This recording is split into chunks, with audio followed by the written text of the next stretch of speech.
In this video, we're going to show you how to remove and replace these tracks, sometimes called slides.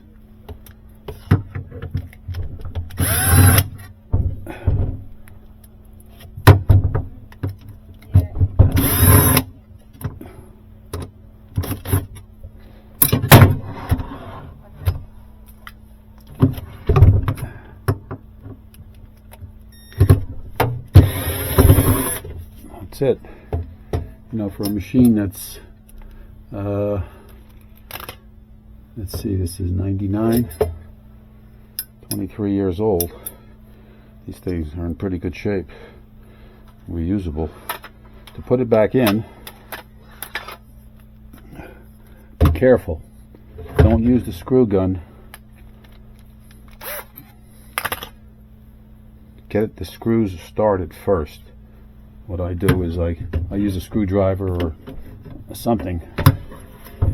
Hold this like this, line up the screws, and get them started like that.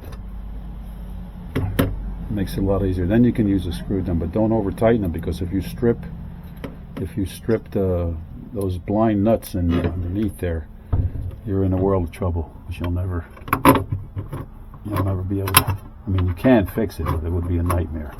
Okay, so that's basically how you remove and replace the drawer slides.